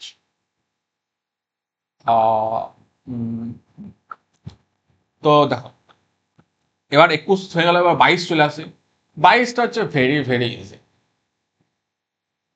কাউকে অ্যারেস্ট করলে, অ্যারেস্ট হওয়ার পর কোনো ব্যক্তি, ওটা ওটা কিন্তু পানিশমেন্ট দিচ্ছ। যেটা তুমি 20 নম্বর ধারায় দিচ্ছ, সেটা পানিশমেন্ট বা দণ্ডাদেশ অফ অফেন্স। কোনো ক্রাইম করেছো, সেখানে তুমি, জাজ তোমাকে পানিশমেন্ট শোনাচ্ছে, সাজা শোনাচ্ছে। এইটা অ্যারেস্ট করবেন যে পুলিশ তোমাকে অ্যারেস্ট করলো হঠাৎ করে, তাহলে কিন্তু তোমার কিছু অধিকার আছে তোমার নিজের, এগুলো জেনে রাখতে হবে তোমার সবসময়। তুমি সেই অধিকারগুলো দাবি করতে পারো, কারণ এগুলো তোমার ফান্ডামেন্টাল রাইট, তোমার দিতেই হবে। সেখানে কি অধিকার আছে? সেখানে মেনলি তোমার 3টে অধিকার আছে। 2, 3, সবই ভাগ, বুঝতে পারছো তো?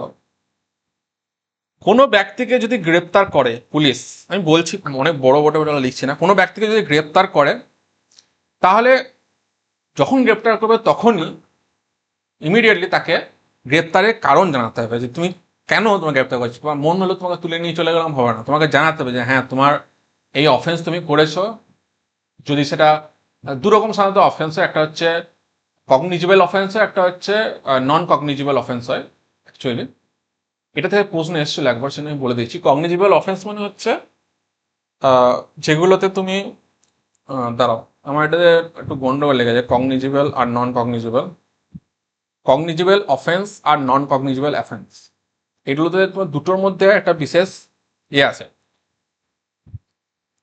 কগনিজিবল অফেন্স গুলো হচ্ছে কি, যেগুলো হচ্ছে সিরিয়াস অফেন্স, সিরিয়াস, খুব সিরিয়াস। ধরো তুমি কারো রেপ করে দিয়েছে কেউ কাউকে, বা কারো মার্ডার করে দিয়েছে, ঠিক আছে, সিরিয়াস।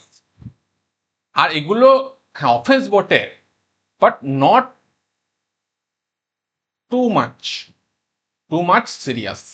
খুব সিরিয়াস নয়, সিরিয়াস বটে, মাইল্ড, খুব বেশি নয়, এর মতো নয়, চুরি ডাকাতি এরকম টাইপের। এবার যাই হোক, তো সিরিয়াস যেগুলো কগনিজিবল অফেন্স, কগনিজিবল অফেন্স কিন্তু তোমাকে পুলিশ ডাইরেক্ট তোমাকে গ্রেপ্তার করে নিতে পারে কোনো রকম ওয়ারেন্ট ছাড়াই। আর নন কগনিজিবল অফেন্স গুলোতে কিন্তু তোমাকে ওয়ারেন্ট দরকার হয়, মানে জজ সাহেবের, কোর্টের জজ সাহেবের কাছ থেকে পুলিশ তাকে তোমার নামে ওয়ারেন্ট বার করতে হবে, ইস্যু করতে হবে। মানে তোমার নামে এফআইআর হবে, ওয়ারেন্ট ইস্যু হবে। এফআইআরও সব সব ইয়েতে করা যায় না, সব কিছুতে হয় না, সব অফেন্সে এফআইআর হয় না। এবার তোমার নামে ওয়ারেন্ট জারি হয়ে তারপর সেই ওয়ারেন্টটা নিয়ে তোমাকে অ্যারেস্ট করবে, ওয়ারেন্টটা দেখাবে তোমাকে যে তোমার নামে ওয়ারেন্ট জারি করা হয়েছে, অ্যারেস্ট করবে। কিন্তু কগনিজিবল অফেন্স যদি করে দাও, তাহলে ওয়ারেন্ট ওয়ার মানবে না, ওয়ারেন্ট নেওয়ার প্রয়োজনই হবে না, ওদেরকে পুলিশকে ছাড় দিয়ে দিচ্ছে তখন। ঠিক আছে, এটা হলো। তারপর তোমাকে কারণ জানাতে হবে। এছাড়াও তোমাকে তোমার যে লয়ার থাকবে, তুমি যাকে লয়ার মানে হায়ার করবে, তুমি তাকে তো হায়ার করবে লয়ারকে তোমার হয়ে লড়তে কোর্টে। তো তার সঙ্গে কথা বলার বা তার সঙ্গে আহ, পরামর্শ করার সুযোগ দিতে হবে। এটা 1 নম্বরে। 2 নম্বরে বলছে কোনো ব্যক্তিকে অ্যারেস্ট করার 24 ঘন্টার মধ্যে নিয়ারেস্ট যে ম্যাজিস্ট্রেট ম্যাজিস্ট্রেটের যে কোর্ট আছে বা ম্যাজিস্ট্রেটের যে অফিস আছে সেখানে তাকে হাজির করতে হবে। তুমি তাকে রেখে দিলাম 5 দিন 6 দিন, তা কিন্তু পারবে না। খুব বেশি হলে ম্যাক্সিমাম টু ম্যাক্সিমাম 24 আওয়ার তুমি রাখতে পারো, ঠিক আছে। আবার 3 নম্বরে একটা ছাড় দিয়ে দিচ্ছে, বলছে যদি কোনো শত্রুভাবাপন্ন বিদেশি হয়, ধরো পাকিস্তান থেকে চলে এলো কেউ, পাকিস্তান তো এনিমি কান্ট্রি ইন্ডিয়ার, চায়না থেকে চলে এলো কেউ, চায়না হচ্ছে ইন্ডিয়ার এনিমি কান্ট্রি, পাকিস্তান তো হাই লেভেল এনিমি কান্ট্রি, ঠিক আছে, চায়নার থেকেও, চায়নাও বটে। সেখান থেকে যদি কেউ আসে তাহলে তুমি তারপর এই দুটো যে নিয়ম, সেই নিয়ম লাগু হবে না, তাকে তুমি আটকে রাখতেই পারো। উপরে অধিকারগুলো তুমি নাও দিতে পারো, তোমার কোনো বাধ্যবাধকতা নেই, ওর রাইটের মধ্যে পড়ছে না, ঠিক আছে। এটা হচ্ছে 22 নম্বরে।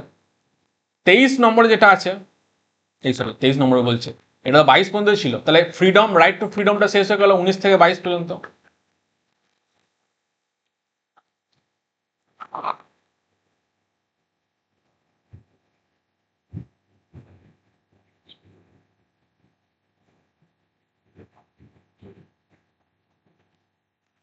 এবার দেখো, রাইট টু ফ্রিডম হয়ে গেল। আমরা কি পড়েছিলাম? ই এফ এক্স, ভিএফএক্স এর মতো ইএফএক্স, তারপর আর সি এল আর, আর সি এল আর, আর সি এল আর।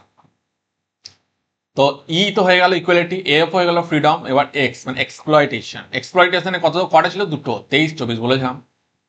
সিম্পল। 23-এ হচ্ছে হিউম্যান ট্রাফিকিং বা মানব পাচার যাকে বলা হয়, মানে হয় না কিডনি কেটে কিডনি পাচার করে দিচ্ছে, কারোর কঙ্কাল পাচার করে দিচ্ছে মেরে, চোখ পাচার করে দিচ্ছে, বা ওমেন ওমেন ট্রাফিকিং হচ্ছে, মেয়ে পাচার করে দিচ্ছে এবং তাদেরকে খারাপ কাজে নিয়োগ করে দিচ্ছে। যাই হোক, এইটার বিরুদ্ধে তোমার অধিকার আছে একেবারে তোমার ফান্ডামেন্টাল রাইট। এটা যদি তোমার উপর কেউ শোষণ করে তাহলে তুমি ডাইরেক্ট গিয়ে সুপ্রিম কোর্টে কেস ঠুকে দেবে এবং তার অবস্থা সুপ্রিম কোর্ট 12টা বাজিয়ে দেবে, ঠিক আছে।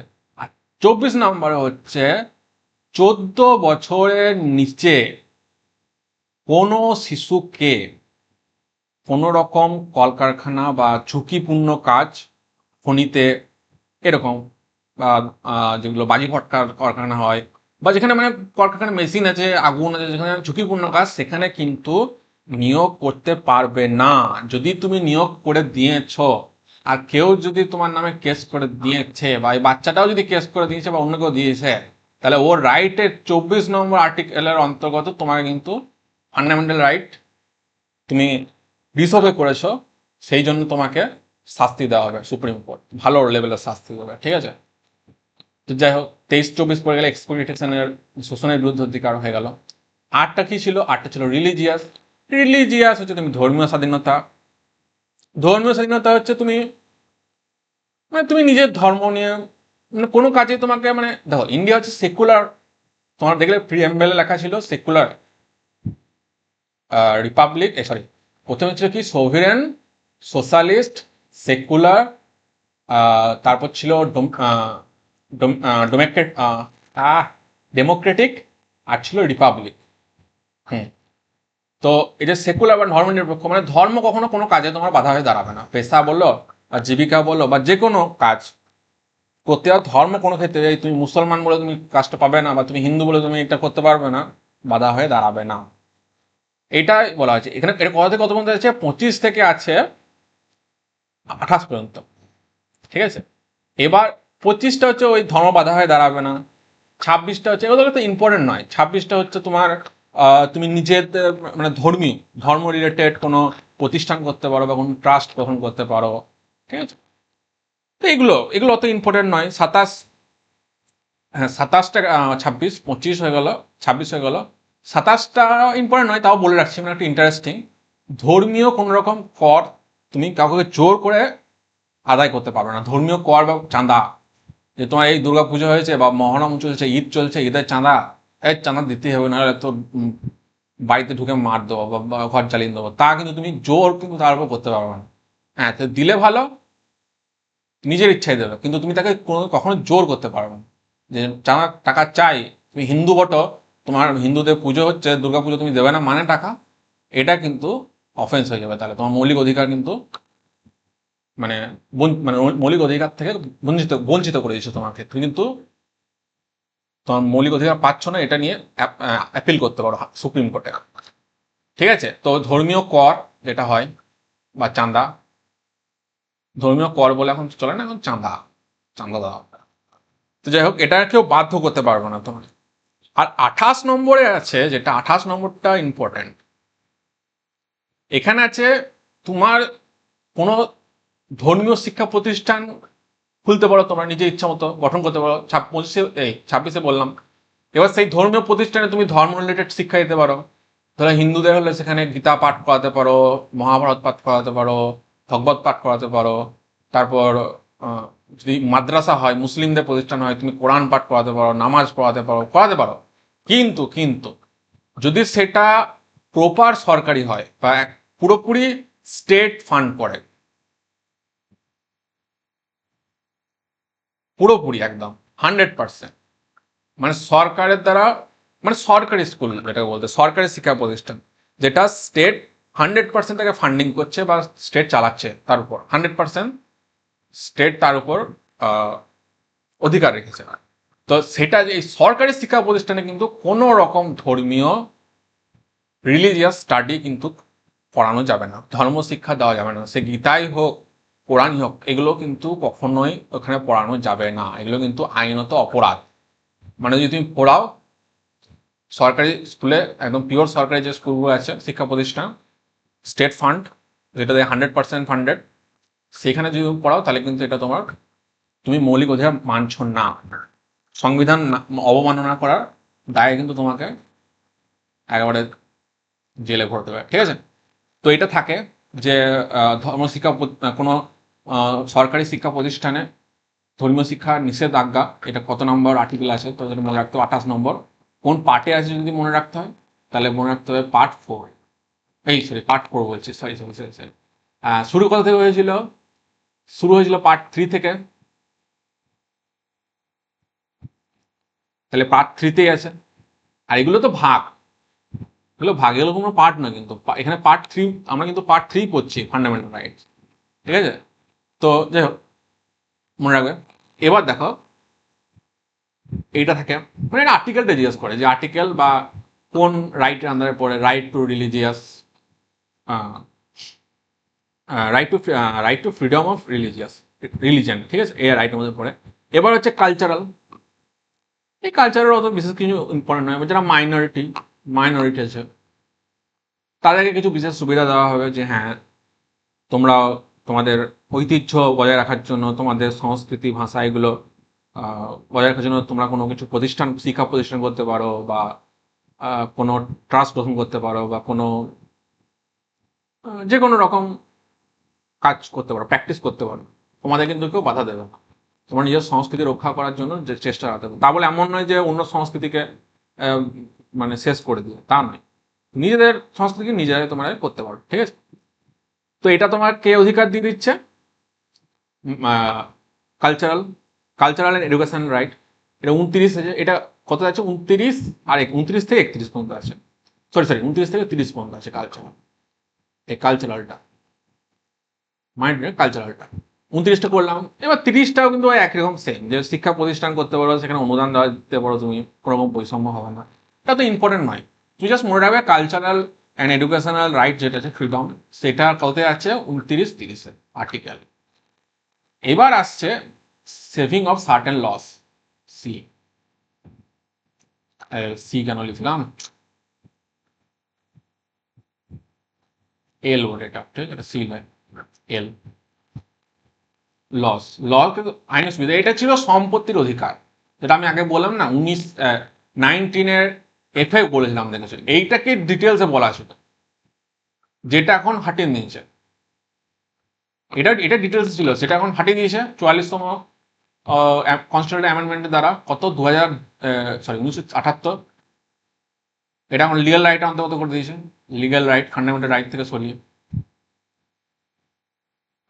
তাই তো। তো এটা এখন পড়ার দরকার নেই, 31টা ইম্পর্টেন্ট নেই, 32টা বিশাল ইম্পর্টেন্ট, কারণ রিমেডি কনস্টিটিউশনাল রিমেডিস হচ্ছে 32 অনুযায়ী কি আছে বলা হয়েছে, এই আগেকার যে সমস্ত মানে এতক্ষণ পর্যন্ত যে সমস্ত অধিকারগুলোর কথা বলা হলো, যে 6টা অধিকারের কথা বলা হলো, এ বাদ দিয়ে দাও 5টা অধিকার, সেই অধিকারগুলোর মধ্যে যে কোনো একটা সিঙ্গেল, যে কোনো একটা অধিকার, একটা মাত্র অধিকার যদি কারোর খর্ব হয় বা কারোর কাছ থেকে কেড়ে নেওয়া হয় বা বঞ্চিত হয় সে অধিকার থেকে, তাহলে সে ডাইরেক্ট একেবারে সুপ্রিম কোর্টে দ্বারস্থ হতে পারে বা সুপ্রিম কোর্টে সে অ্যাপিল করতে পারে। তাকে কিন্তু মানে এমন নয় তুমি হাইকোর্ট এসে তুমি ডাইরেক্টলি সুপ্রিম কোর্টে জেনারেলি করা যায় না, তোমাকে ডিস্ট্রিক্ট কোর্টে করতে হয়, যেখানে হাইকোর্ট সুপ্রিম এরকম যায়। কিন্তু তুমি তোমার ফান্ডামেন্টাল রাইট যদি তুমি না পাও, তুমি একবার ডাইরেক্ট চলে যাও সুপ্রিম কোর্টে, তুমি 32 নম্বর আর্টিকেলের থ্রুতে তোমাকে অধিকার দেওয়া হয়েছে, সেখানে সুপ্রিম কোর্টে গিয়ে বলে দাও, সুপ্রিম কোর্ট কি করে দেবে, সঙ্গে সঙ্গে রিট জারি করে দেবে, রিট। এবার রিট কি সেটা আমরা পড়বো, লেখো বলা হয় যেটা, সেই হেবিয়া কর্পাস, কোয়ারেন্টো, তারপর ম্যাডামাস, প্রোহিবিশন, এমনি অনেক রিট আছে। তো এই রিট জারি করে দেবে, এই কার কোন ক্ষমতায়, আর্টিকেল 32 এর পাওয়ারে, আর্টিকেল 32 কে পাওয়ার দিয়েছে, ঠিক আছে। এবার সেই জন্য এটা মনে রাখবে, ডক্টর বি আর আম্বেদকর এই 32 নম্বর আর্টিকেলটাকে heart and soul of the constitution বলেছে, ঠিক আছে, doctor B R Ambedkar. B R Ambedkar, হয়ে গেল, শেষ। আর বললাম 34, 35 অত ইম্পর্টেন্ট নয়, এটা জাস্ট সামরিক বাহিনী কিছু কিছু অধিকারের কথা আছে, বাট এগুলো অত ইম্পর্টেন্ট নেই। কিন্তু 35 পর্যন্ত এই শুরু করেছিলাম কত, 12 থেকে 35 পর্যন্ত কত কি আছে, ফান্ডামেন্টাল রাইটস। এটা কিন্তু আমরা আগের দিন পড়েছিলাম। এবার আমরা আজকে এর পর থেকে শুরু করব, ঠিক আছে।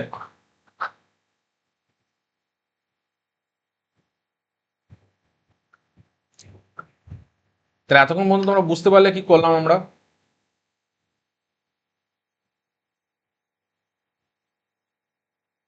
ঠিক আছে।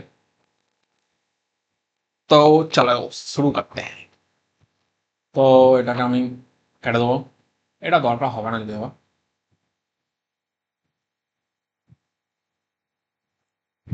কাটতা হ্যাঁ রে, দরকার হবে না, তো আমি করি। তাহলে এই গানটা হয়ে গেল, এই পর্যন্ত হয়ে গেল কিন্তু।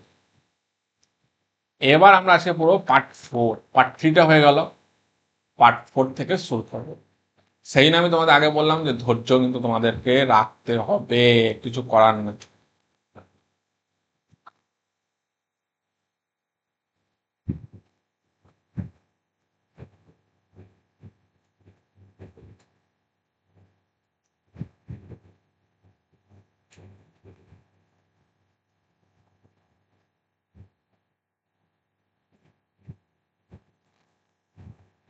এটা আমি পরের পার্টে করবো, অনেকটা ভিডিওটা বড় হয়ে গেছে, ঠিক আছে। তাহলে এটা এই পর্যন্ত রইলো, এর পরের পার্টে আমরা, এটার একটা রিভাইজ টাইপের হয়ে গেল বা অ্যাক্টিভ রিকল হয়ে গেল। এর পরের পার্টটাতে আমরা ডাইরেক্টিভ প্রিন্সিপাল, স্টেট পলিসি, এটাগুলো জানবো, মানে পরের যে আর্টিকেলগুলো আছে সেগুলো কিন্তু পড়বো, ঠিক আছে।